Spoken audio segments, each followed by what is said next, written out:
Hi there. If you're watching this, you are a paid subscriber to my Substack newsletter, What I'm Reading, What I'm Writing. This is the extra material that you get from subscribing beyond the regular updates on books I'm reading and projects I'm working on. So thanks for coming along. And I'll be reading Great Expectations by Charles Dickens. I'll be doing one chapter every week. There's 59 chapters, so we'll be at this for a while. But at least you don't have to read it, and I'll be reading it for you. This is a book I've been wanting to read for a while, and so this is a good excuse to actually get to it. So here we go. Chapter 1.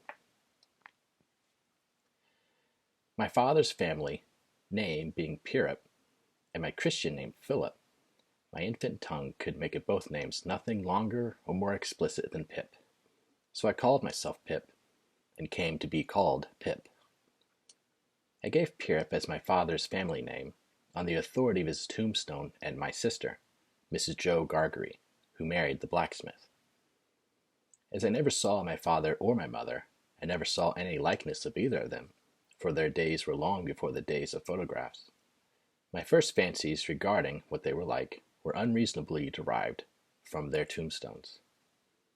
The shape of the letters on my father's gave me an odd idea that he was a square, stout, dark man, with curly black hair. From the character and turn of the inscription, also Georgiana, wife of the above, I drew a childish conclusion that my mother was freckled and sickly. To 5 little stone lozenges, each about 1.5 feet long, which were arranged in a neat row beside their grave, and were sacred to the memory of 5 little brothers of mine, who gave up trying to get a living exceedingly early in that universal struggle, I am indebted for a belief I religiously entertained that they had all been born on their backs with their hands in their trousers pockets, and had never taken them out in their state of existence. Ours was the marsh country, down by the river, within, as the river wound, 20 miles of the sea. My first, most vivid and broad impression of the identity of things seems to me to have been gained on a memorable raw afternoon towards evening.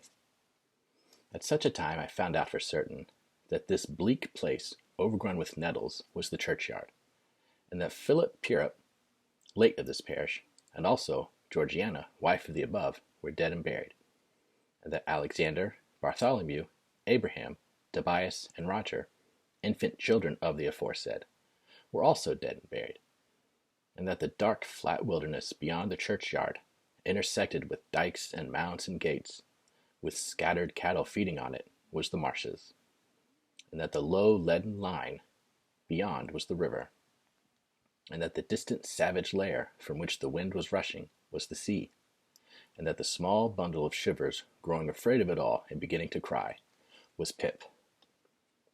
"Hold your noise!" cried a terrible voice, as a man started up from among the graves at the side of the church porch. "Keep still, you little devil, or I'll cut your throat." A fearful man, all in coarse gray, with a great iron on his leg. A man with no hat, and with broken shoes, and with an old rag tied round his head. A man who had been soaked in water, and smothered in mud, and lamed by stones, and cut by flints, and stung by nettles, and torn by briars, who limped and shivered, and glared and growled, and whose teeth chattered in his head as he seized me by the chin. "Oh, don't cut my throat, sir," I pleaded in terror. "Pray don't do it, sir." "Tell us your name," said the man. "Quick." "Pip, sir." "Once more," said the man, staring at me. "Give it mouth." "Pip, Pip, sir." "Show us where you live," said the man. "Pint out the place." I pointed to where our village lay, on the flat inshore among the alder trees and pollards, a mile or more from the church. The man, after looking at me for a moment, turned me upside down and emptied my pockets. There was nothing in them but a piece of bread. When the church came to itself, for he was so sudden and strong that he made it go head over heels before me, and I saw the steeple under my feet. When the church came to itself, I say, I was seated on a high tombstone, trembling, while he ate the bread ravenously. "You young dog," said the man, licking his lips, "what fat cheeks you have got." I believe they were fat, though I was at that time undersized for my years, and not strong. darn me if I couldn't eat 'em," said the man, with a threatening shake of his head. "And if I hadn't half a mind to." I earnestly expressed my hope that he wouldn't, and held tighter to the tombstone on which he had put me, partly to keep myself upon it, partly to keep myself from crying.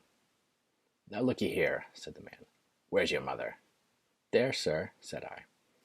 He started, made a short run, and stopped and looked over his shoulder. "There, sir," I timidly explained. "Also Georgiana. That's my mother." "Oh," he said, coming back.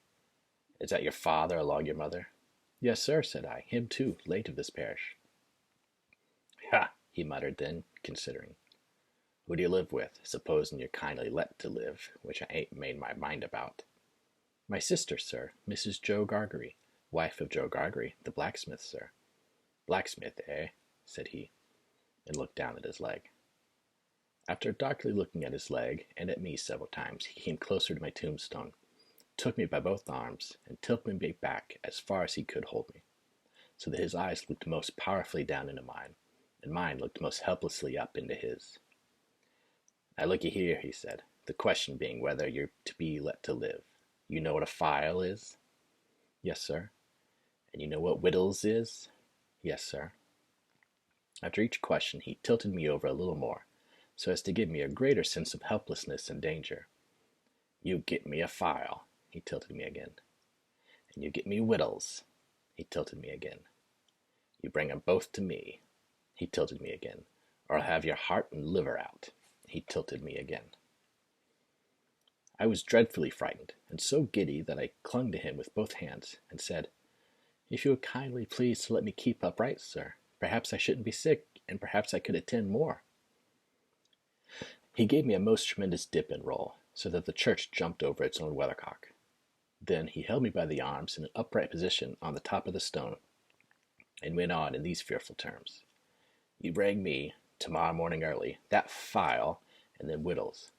You bring that lot to me at that old battery over yonder. You do it, and you never dare say a word or dare make a sign concerning your having seen such a person as me, or any person somever, and you shall be let to live. You fail, or you go from my words in any particular, no matter how small it is, and your heart or your liver shall be tore out, roasted and ate. Now I ain't alone, as you may think I am. There's a young man hid with me, in comparison with which young man I am an angel. That young man hears the words I speak.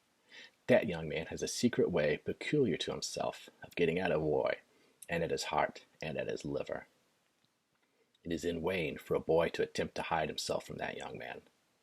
A boy may lock his door, may be warm in bed, may tuck himself up, may draw the clothes over his head, may think himself comfortable and safe. But that young man will softly creep his way to him, and tear him open.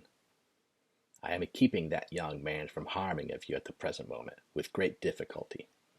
I find it very hard to hold that young man off of your inside. Now what do you say?" I said I would give him the file, and I would get him what broken bits of food I could, and I would come to him at the battery early in the morning. "Say, Lord strike you dead if you don't," said the man. I said so, and he took me down. "Now," he pursued, "you remember what you undertook, and you remember that young man, and you get home." "Good night, sir," I faltered. "Much of that," said he, glancing about him over the cold, wet flat. "I wish I was a frog, or a eel." At the same time he hugged his shuddering body in both his arms, clasping himself as if to hold himself together, and limped towards the low church wall. As I saw him go, picking his way among the nettles and among the brambles that bound the green mounds, he looked in my young eyes as if he were eluding the hands of the dead people, stretching up cautiously out of their graves to get a twist upon his ankle and pull him in. When he came to the low church wall, he got over it, like a man whose legs were numbed and stiff, and then turned round to look for me. When I saw him turning, I set my face towards home, and made the best use of my legs. But presently I looked over my shoulder, and saw him going on again towards the river, still hugging himself in both arms, and picking his way with his sore feet among the great stones dropped into the marshes here and there, for stepping places when the rains were heavy, or the tide was in. The marshes were just a long black horizontal line then, as I stopped to look after him, and the river was just another horizontal line, not nearly so broad nor yet so black, and the sky was just a row of long angry red lines and dense black lines intermixed. On the edge of the river I could faintly make out the only two black things in all the prospect that seemed to be standing upright. One of these was the beacon by which the sailors steered, like an unhooped cask upon a pole, an ugly thing when you were near it. The other a gibbet, with some chains hanging to it which had once held a pirate. The man was limping on toward this latter, as if he were a pirate come to life, and come down, and going back to hook himself up again. It gave me a terrible turn when I thought so, and as I saw the cattle lifting their heads to gaze after him, I wondered whether they thought so too. I looked all around for the horrible young man, and could see no signs of him, but now I was frightened again, and ran home without stopping. So that's chapter 1 of Great Expectations, where Pip meets this scary guy, and I hope you enjoyed it. I hope you come back next week for chapter 2 to find out what goes on when Pip goes home with his sister and sister's wife. Thanks.